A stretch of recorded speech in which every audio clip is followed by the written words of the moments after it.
जय हिंद दोस्तों। AIB exam जिसकी डेट आपको पता होगी कि एग्ज़ाम दिसंबर के अंदर होने जा रहा है और बहुत ही कम समय बचा है। 1 महीने का समय आप कह सकते हैं बचा हुआ है। आज आपको मैं ये बताऊंगा कि इस पूरे के पूरे एआईबी एग्ज़ाम को पास करने के लिए आपको कौन-कौन से मिस्टेक्स नहीं करने हैं। नहीं करने वाले मिस्टेक जानना बहुत ज़रूरी है दोस्तों, क्योंकि जब तक आपको ये नहीं पता चलेगा कि कौन कौन सी गलतियां आपके पहले एआईबी देने वाले लोगों ने किया है, तभी आप उन गलतियों को अवॉइड करेंगे। तो नमस्कार, मैं हूं चंदन सिंह और टेक्स्ट बुक जुडिशरी में आप सभी दर्शकों का मैं स्वागत अभिनंदन करता हूं। चलिए आज के इस सेशन में सबसे पहले हम लोग समझते हैं कि ये प्रॉब्लम आपको क्यों जरूरी है। देखिए, बहुत सारे स्टूडेंट्स ये सोचते हैं कि एआईबी एग्ज़ाम तो यूं है, बहुत हल्का है, हल्के में ले लेते हैं, फिर बाद में फेल हो जाते हैं तो फिर दोबारा देने आते हैं। इतना पैसा लगाकर फॉर्म भरिए, फिर दोबारा से फॉर्म भरिए। इतना पैसा वेस्ट करने की क्या ज़रूरत है? अगर आप इतना इजीली लगता है कि एग्ज़ाम इजी है, तो आप फिर भी आप इसको बहुत ही सतर्क तरीके से करें। अगर बहुत ही इजी होता तो कोई फेल होता इस एग्ज़ाम में। लेकिन सोचिए, आप अगर एक आरटीआई का रिपोर्ट देखेंगे, गूगल पे डालेंगे तो आपको ये सारे मिल जाएंगे। टाइम्स ऑफ इंडिया में छपा हुआ एआईबी 18 का रिजल्ट आया, जिसमें 51.63% फेल रेट है। इतने लोग फेल हो गए हैं। इसके बाद आप देखिए, आप यहाँ पे देखेंगे, ये न्यूज़ में देखिए, आप 51.63% फेल हुए। इसमें आप देखेंगे इतने बच्चों ने, 1,40,000 बच्चों ने अपियर हुए थे, जिसमें 69,000 यानी 70,000 के आसपास ही लोग पास हो पाए। बाकी बच्चे तो फेल हो गए। आधे पास हुए और आधे फेल हो गए। सोचिए, आधे वो जो फेल हो गए वो क्यों फेल हो गए? कुछ तो गलती किए होंगे। वही गलती आपको नहीं करना है। उसी चीज के लिए मैं आपको इस वीडियो के अंदर, इस पूरे सेशन में आपको यही मैं समझाने के लिए आया हूं कि देखिए, आपको गलती नहीं करना है, आपको कुछ मिस्टेक्स का बिल्कुल आपको ध्यान देना है। ठीक है, तो चलिए, आपको ये 5 गलतियां नहीं करनी है जो मैंने आपको अपने सामने बोर्ड पे आपको दिख रहा है। पहला चीज, फॉलो करना है रूल्स और बेयर एक्ट को ध्यान देना है, बेयर एक्ट को खरीदना है। बहुत सारे स्टूडेंट्स हैं जो सोचते हैं कि अब जो कॉलेज के समय में आपने कोई ना कोई बेयर आर्ट खरीदा होगा, कॉलेज के समय में आपने किताबें ली होंगी। अब आपको लगता होगा कि वही लेके चले जाते हैं, उसी से काम चल जाएगा। अब आपने बिल्कुल ही खरीदी है, खरीद कर नई नई रख दी है बेयर आर्ट, तो बात अलग है। लेकिन आपने अगर खरीद के पढ़ा है कायदे से, और आपने अंडरलाइन भी कर दिया है, और अंडरलाइन वगैरह किया, आपने कहीं कुछ लिखा, बेयर आर्ट के साथ कमेंट वगैरह भी मौजूद है, तो वो सब चीज़ें आपको ध्यान देना है। आपको बेयर एक्ट सिंपल लेके जाना है, यानी कि आपको सबसे पहली चीज ये है कि आपको बेयर एक्ट खरीदना है दोस्तों। बहुत सारे ऐसे लॉ स्टूडेंट हैं जो पास कर जाते हैं एग्जाम, लेकिन उनके पास बेयर एक्ट ही नहीं है। तो बेयर एक्ट ही नहीं लेंगे तो आप एग्जाम में लेके क्या जाएंगे? एआईबी के अंदर जब आप बेयर एक्ट आप खरीदेंगे, बेयर एक्ट का सेट आपको मिल जाएगा। किसी भी जगह जाएंगे, 1500 से 2000 का आपको बेयर एक्ट मिल जाता है लगभग। इतना खर्चा होता है। इतने खर्चे में अगर आप करेंगे 2000 रुपये, अगर आपने 3500 रुपये खर्चा किया फॉर्म के अंदर, तो 2000 रुपये और खर्चा कीजिए और बेयर एक्ट भी खरीद लीजिए।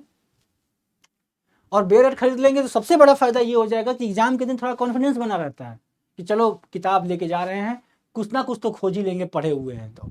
सबसे पहला मिस्टेक जो लोग नहीं लेके जाते हैं, जो प्रिंटेड लेके चले जाते हैं, या कोई कमेंट वाली बुक लेके चले जाते हैं जिसपे अंडरलाइन किए हुए, बाद में गेट पर चेक होता है, फिर उनके बुक को साइड में रख दिया जाता है। फिर पता चलता है कि लेके गए थे, फिर वहाँ पे क्या हुआ, साथ में है ही नहीं। फिर एग्जाम सेंटर में आप दूसरे से मांग रहे हैं कि मुझे दिखा दो, मुझे दिखा दो। ऐसी सिचुएशन में क्या होगी? ऐसे सिचुएशन में आप कहीं ना कहीं आपका ही नुकसान हो जाएगा। फिर आप ले जाकर भी फेल हो जाएंगे, इसीलिए फेल हो जाते हैं लोग। दूसरा, बेयर एक्ट का आपको आइडिया होना चाहिए कौन सा बेयर एक्ट लेके जाना है, जिसमें कमेंट, जिसमें नोट्स नहीं हो, सिंपल हो, वही बेयर एक्ट लेके जाना है। इसको भी ध्यान दीजिएगा। डेली एमसीक्यू भी प्रैक्टिस कीजिए। अब किसी ने एग्ज़ाम दिया, अब चूंकि एग्ज़ाम आपका प्रॉपर कॉलेज में आपने पढ़ा है, तो उसमें आपको जनरली सब्जेक्टिव एग्जाम्स होते हैं। सब्जेक्टिव अपने एग्जाम देने का आपको आइडिया है। फिर आपने कई साल के बाद, मान लीजिए वैसे लोग हैं जो कई समय के बाद दोबारा से एग्जाम दे रहे हैं, एआईबी का अपीयर हो रहे हैं, तो वैसे लोग जिनको एमसीक्यू का प्रैक्टिस भी नहीं है, या वैसे लोग जो एमसीक्यू की तैयारी नहीं किए हुए हैं, बिल्कुल प्रैक्टिस ही नहीं किए हैं क्वेश्चन का, वो कैसे समझेंगे कि कैसे क्वेश्चन को उतने 2 घंटे के अंदर सॉल्व भी करना है? जितना एग्जाम का समय आपको दिया जा रहा है 2-3 घंटे, उतने समय में आपको खत्म भी तो करना है। अगर आप बैठ जाएंगे, आपने एमसीक्यू सॉल्व ही नहीं किया है, पहले से आपने प्रैक्टिस नहीं किया है, फिर क्या होगा आपके साथ? आप जाएंगे वहाँ पे 10-20 सवाल पढ़ेंगे, उसी सवाल में लगे रह जाएंगे। एक सवाल आपने खोजा, किताब खोल के खोज रहे हैं बैठ के, पता चले कि 10 मिनट एक ही सवाल में निकल गया। सबसे बड़ा समस्या यही होता है स्टूडेंट के साथ, आपको पता है। आईबी देने वाले सभी स्टूडेंट के साथ होता है। मैं जब भी आईबी दिया था उस समय भी मेरे साथ भी कई सारे स्टूडेंट्स थे, जिनके साथ जो लोग फेल हुए इसलिए फेल हो गए क्योंकि वो खोज नहीं पाए। ऐसे बहुत स्टूडेंट होते हैं जो खोज नहीं पाते, समय के निर्धारित समय में नहीं खोज पाते हैं। 20-30-40 क्वेश्चन खोज पाते हैं, इसके बाद बाकी क्वेश्चन छूट जाते हैं, समय खत्म हो जाता है। इसलिए आपको एमसीक्यू की तैयारी भी करनी है, कुछ क्वेश्चन आपको आनी भी तो चाहिए। बिल्कुल ही नहीं आएगा तो प्रॉब्लम है। तो एमसीक्यू कि आप प्रैक्टिस कीजिए। प्रैक्टिस करने के लिए टेक्स्ट बुक हमारे प्लेटफॉर्म का आप टेस्ट सीरीज ज्वाइन कर लीजिए एआईबी का, और वहाँ से आप प्रैक्टिस कीजिए, सबसे इजी रहेगा आपके लिए। दूसरी चीज़ है, आपको लैंडमार्क जजमेंट को थोड़ा प्रिपेयर करके जाना है। आजकल सुप्रीम कोर्ट की लैंडमार्क जजमेंट बहुत सारे आ चुकी हैं, तो सब लैंडमार्क जजमेंट, और हमारे सीजीआई चंद्रचूड़ जो रिटायर हुए हैं उनके तो जजमेंट इस बार आ भी सकते हैं, पॉसिबिलिटी है। तो आप सारे जजमेंट को मतलब लिख लीजिए। आपको दिक्कत है तो कमेंट कीजिए, हम आपको क्लियर सीरीज लेके आऊँगा, मैं उसमें आपको बता दूंगा। वैसे तो मैंने कई वीडियोस लेके आया हूँ अभी तक सीजीआई के ऊपर, कौन कौन से जजमेंट उन्होंने दिए हैं, लेकिन एक लिस्ट और बता देंगे। तो वो सारी चीज़ें जो हैं वो आप बताएंगे तो आपके लिए हम लोग कोशिश करेंगे पूरी तरीके से हेल्प करने की। लेकिन लैंडमार्क जजमेंट भी आपको जानना जरूरी है। वहाँ पे जाएंगे एग्जाम में, मान लीजिए 5 क्वेश्चन लैंडमार्क जजमेंट का पूछ दिया, या 2-3 जितने भी आ रहे हैं, तो आपके वो क्वेश्चन छूटने नहीं चाहिए ना, वो तो मिलेगा भी नहीं कहीं आपको। तो उसके लिए आपको कहीं ना कहीं दिमाग दौड़ाना पड़ेगा। 100% आप बुक से देखकर नहीं पास कर पाएंगे, कहीं ना कहीं आपको दिमाग में कुछ चीज़ें होनी चाहिए। 5वां चीज़ है कंसेप्ट। आपका क्वेश्चन प्रिपरेशन कंसेप्ट आपको समझ में आना चाहिए कि क्वेश्चन पूछ क्या रहा है। ऐसा नहीं कि आप देख रहे हैं, पढ़ रहे हैं। कई बार होता है कि बहुत दिन के बाद अगर आप एमसीक्यू कोई क्वेश्चन सॉल्व करते हैं, जैसे मैथ ही का क्वेश्चन है, तो मैथ में क्या होता है इन जनरल, बहुत दिन के बाद अगर कोई आप मैथ का क्वेश्चन सॉल्व कर रहे हैं तो बहुत आप फास्ट तेज मैथ हैं तो अलग बात है, लेकिन इन जनरल मोस्टली लोगों के साथ होता है, अगर आपने साल भर पढ़ाई नहीं किया तो आप भूल जाएंगे चीज़ों को, आपको ध्यान ही नहीं रहेगा, प्रैक्टिस नहीं रहेगा। ये प्रैक्टिस की चीज़ें हैं, इसलिए आपको कॉन्सेप्ट क्लियर होना चाहिए, आपको पता होना चाहिए कि हाँ कैसे मुझे एग्जाम को पास करना है। तो ये 5 मिस्टेक बिल्कुल मत कीजिएगा, ये जो मैंने लिखा है इसको फॉलो कीजिए, ये 5 चीज़ को फॉलो कीजिएगा, एग्जाम में बहुत हेल्पफुल होगा। अब देखिए कुछ चीज़ें होती है, बहुत सारे लोगों का फेल होने का कारण होता है, एक तो कि प्लानिंग खराब हो जाती है, और एक कंसेप्ट, एग्जाम को लेकर कंसेप्ट उनका गलत है, ईजी समझ लेते हैं एग्जाम को, इसलिए वो फेल हो जाते हैं। प्लानिंग उनका सही नहीं है, प्लानिंग सही कीजिए आप एग्जाम को लेकर, तब जाकर आपका क्लियरेंस हो पाएगा, तब जाकर आप अच्छे से मार्क्स ला पाएंगे। अब बहुत सारे लोग को ये पता है ही 45% के मार्क्स लाने हैं आपको। मैं तो अपने लास्ट वीडियो में भी कहा था 50 मार्क्स का टारगेट रखिए, 50 मार्क्स आप लेके आइए, 50 मार्क्स में आपका इनफ है, सारे काम हो जाएंगे। 50 क्वेश्चन आपने सही कर दिया, एआईबी पास हो जाएंगे। 2-4 सवाल आपके गलत भी हो जाए थोड़ा बहुत तो 45 से ऊपर रहेंगे, लेकिन 50 से ऊपर ही रहने का कोशिश कीजिए, इससे नीचे मत रहिएगा।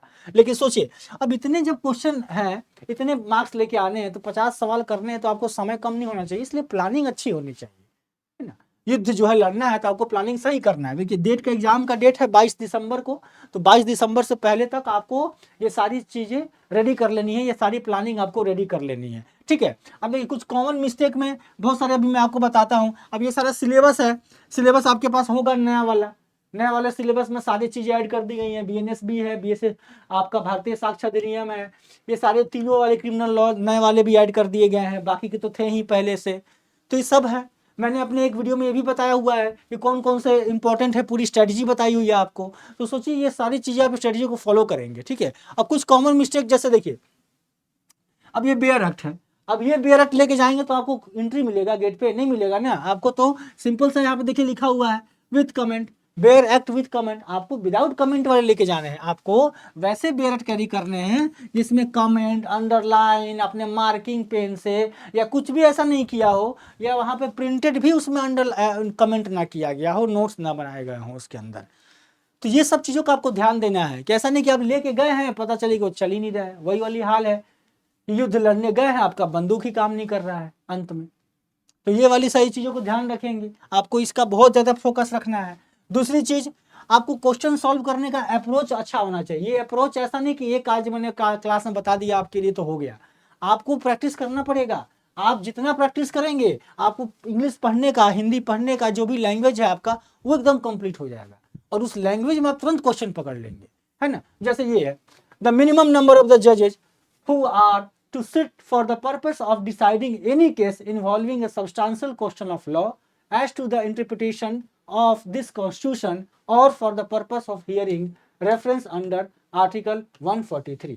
अब आपने पढ़ा हुआ है तो आप सीधा जब ये क्वेश्चन पढ़ेंगे और आपको बिल्कुल नहीं समझ में आ रहा है तो इंटरप्रिटेशन का मतलब आपको नहीं समझ में आ रहा है तो आपको ये तो दिख रहा है कि आर्टिकल 143 माने लिखा हुआ है, तो सीधा निकालेंगे कॉन्स्टिट्यूशन की बुक, आर्टिकल 143 निकाल के पढ़ेंगे और उसमें देखेंगे कितने जज की बात की गई है, कितने मैक्सिमम जज की बात की गई है, तो वो सारी चीज़ों को आप वहाँ से निकालेंगे।